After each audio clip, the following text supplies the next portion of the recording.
ഒരു കാര്യം കൂടി, ഈ KPCC പ്രസിഡന്റിന്റെ എങ്ങനെയാ ഒരു പാർട്ടിയിൽ എങ്ങനെയാ ഒരു മൊത്തത്തിലൊരു പുനഃസംഘടനയുടെ സമയമുണ്ട്? പ്രത്യേകിച്ച് അസംബ്ലി തെരഞ്ഞെടുപ്പ് 2019 19 സീറ്റ് ജയിച്ചു, പക്ഷേ വലിയ തിരിച്ചടിയാണ് നിയമസഭയിൽ ഉണ്ടായത്. ആ കാലഘട്ടമാണോ ഇപ്പോൾ കേരളത്തിൽ നിങ്ങൾ ധരിക്കുന്നത്? നിങ്ങൾ ഇന്നലെ ചോദിച്ചല്ലോ ചോദ്യം ഉത്തരം നിങ്ങൾക്ക് കിട്ടിയത് കേരള ഹൗസിൽ നിന്ന്. ഇന്നലെ ഞാൻ കണ്ടു, പിന്നെ പല മാധ്യമങ്ങളും ചർച്ച ചെയ്ത് ഞാൻ കണ്ടു, പല മാധ്യമങ്ങളും ചില മാധ്യമങ്ങൾ. കാരണം ഈ തെരഞ്ഞെടുപ്പിൽ അവർ ആരെയും ലക്ഷ്യം വെച്ചത്? നരേന്ദ്രമോദിക്ക് ബുദ്ധിമുട്ടുണ്ടാകുന്ന ഏതെങ്കിലും ഒരു കാര്യം അവർ പറഞ്ഞിട്ടുണ്ടായിരുന്നു? പ്രത്യേകിച്ച് മുഖ്യമന്ത്രി എത്ര മോശമായിട്ടാണ് വളരെ വളരെ വളരെ തരം താണ രീതിയിലാണ് രാഹുൽ ഗാന്ധിയെ ആക്രമിച്ചത്. ജനം ഇത്രയും വലിയ വിധി എഴുതി. ഇപ്പം ഞാൻ കണ്ണൂരുകാരനാണ്. സാധാരണ കഴിഞ്ഞ കാലഘട്ടങ്ങളിൽ ഞങ്ങൾ പറയാറുണ്ട്, പിന്നെ CPM കള്ളവോട്ട് ചെയ്തായിരിക്കുന്നു. ഇപ്രാവശ്യം കള്ളവോട്ട് ചെയ്യാൻ നിയോഗിച്ചവർ പോലും കോൺഗ്രസ് സ്ഥാനാർത്ഥിക്ക് വോട്ട് ചെയ്തു.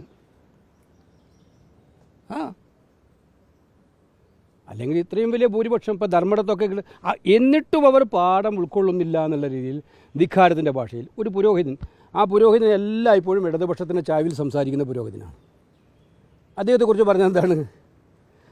ഞാൻ വ്യക്തിപരമായൊരു CPMനെ ആക്രമിക്കാൻ ആഗ്രഹിക്കുന്നത്, ദേശീയ തലത്തിൽ ഞങ്ങളൊരു മുന്നണിയിൽ നിൽക്കുന്നവരാണ്. പക്ഷേ അതല്ല ഞങ്ങളുടെ പാതാണെന്ന് തെളിയിക്കുകയാണ് ഓരോ ദിവസവും മുഖ്യമന്ത്രി ചെയ്തുകൊണ്ടിരിക്കുന്നത്. ഞങ്ങൾക്ക് ദേശീയ രാഷ്ട്രീയമൊന്നും പ്രശ്നമല്ല, കേരളത്തിലെ കോൺഗ്രസിനെ ഫിനിഷ് ചെയ്യലാണ് പ്രശ്നം എന്നാണ് കഴിഞ്ഞ ഇലക്ഷൻ കാലത്തും കാണിച്ചത്. ഇപ്പോഴും അത് തന്നെ തുടർന്നുകൊണ്ടിരിക്കുകയാണ്. ഈ പറയുന്ന നല്ല ബുദ്ധി ഉപദേശിക്കുന്ന ആരെങ്കിലും ഉണ്ടെങ്കിൽ അവരെ പോലും നികൃഷ്ടമായ രീതിയിൽ അധിക്ഷേപിക്കുക എന്നുള്ള സമീപനമാണ് സ്വീകരിക്കുന്നത്. പിന്നെ ഞങ്ങളെ സംബന്ധിച്ച് അതുകൊണ്ട് നിങ്ങൾ പഴയ കാലം 2019 കഴിഞ്ഞ് 2021 ആവർത്തിക്കുന്നൊക്കെ വിചാരിച്ചോട്ടെ, അതിന് സംശയമില്ല. അപ്പോൾ ഈ നേതൃത്വമായിട്ട് മുന്നോട്ട് പോകുന്നതാണ് ആത്മവിശ്വാസം എന്നാണ് പാർട്ടി വിലയിരുത്തുന്നത്. അതായത് ചോദിച്ചത് നിങ്ങൾക്ക് ഈ ചോദ്യത്തിന് ഉത്തരം പറയണ പിന്നെ ഞാനെന്ത് പറയാനാണ്? നമ്മുടെ ഇപ്പോഴത്തെ ഒരു കോൺഗ്രസ് ഇത്രയും സീറ്റ് ജയിച്ചു, കോൺഗ്രസിൻ്റെ കാര്യത്തിലാണോ നിങ്ങൾക്ക് ചർച്ച വേണ്ടത്? നിങ്ങൾ എന്തുകൊണ്ടാണ് ഇത്രയും പറയാതെ? ഞങ്ങളുടെ സ്ഥാനാർത്ഥി കാസർഗോഡ് എത്ര വോട്ടിനാണ് ജയിച്ചത്, കണ്ണൂർ എത്ര വോട്ടിനാണ് ജയിച്ചത്, കോഴിക്കോട് എത്ര വോട്ടിനാണ് ജയിച്ചത്, വയനാട് എത്ര വോട്ടിനാണ് ജയിച്ചത്, തൃശ്ശൂർ പാലക്കാട് എത്ര വോട്ടിനാണ് ജയിച്ചത്, ആലത്തൂരും തൃശ്ശൂർ ഞങ്ങൾക്ക് പരാജയം ഉണ്ടായി, എറണാകുളത്ത് എത്ര വോട്ടിനാണ് ജയിച്ചത്, ഇടുക്കി എത്ര വോട്ടിനാണ് ജയിച്ചത്, ഡീൻ കുര്യാക്കോസ് ഇവിടെ ഉണ്ടല്ലോ. അപ്പോൾ ഇത്രയും വലിയ വിജയം ഉണ്ടായിട്ടും ഞങ്ങൾക്ക് ശരിയാണ് തൃശ്ശൂരിലും ആലത്തൂരിലും പരാജയം ഉണ്ടായി. അത് പർവ്വതീകരിച്ചിട്ട് കോൺഗ്രസിന് വലിയ കുഴപ്പമാണെന്ന് ധരിക്കേണ്ട. കോൺഗ്രസ്സിന് അനുകൂലമായിട്ട് വിധിയെഴുത്തായതുണ്ടായിരിക്കുന്നത് ചെറിയ ചെറിയ പ്രശ്നങ്ങളുണ്ട്. ആ പ്രശ്നങ്ങളൊക്കെ പരിഹരിച്ച് മുന്നോട്ട് പോകും. ഇത് മുൻപും ഉണ്ടായിട്ടുണ്ട്, അത് പരിഹരിച്ച് മുന്നോട്ട് പോകും എന്നുള്ളതിന് സംശയം വേണ്ട.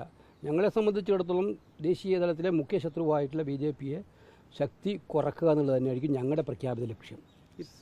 അത് സംശയമില്ല. തൃശ്ശൂരിലെ സീറ്റ് വിജയം ഉണ്ടാക്കിയത് സർക്കാർ അല്ലെങ്കിൽ LDFും അതായിട്ടുള്ള ഒരു അഡ്ജസ്റ്റ്മെൻ്റ് ആണെന്നുള്ള ആരോപണം പ്രതിപക്ഷത്തിൽ തന്നെ വന്നിട്ടുണ്ട്. പ്രത്യേകിച്ച് തൃശ്ശൂർ പൂരം ഉൾപ്പെടെയുള്ള വിഷയങ്ങൾ അത് അല്ല അവർക്ക് തൃശ്ശൂർ പൂരത്തിൻ്റെ ഒരു സംഭവം അവരെ സഹായിച്ചിട്ടുണ്ടെന്നുള്ള സത്യമാണ്. പിന്നെ അവിടെ ഞാൻ പറഞ്ഞില്ലേ കുറേ പേഴ്സണൽ വോട്ടും വന്നിട്ടുണ്ട് സുരേഷ് ഗോപിക്ക്.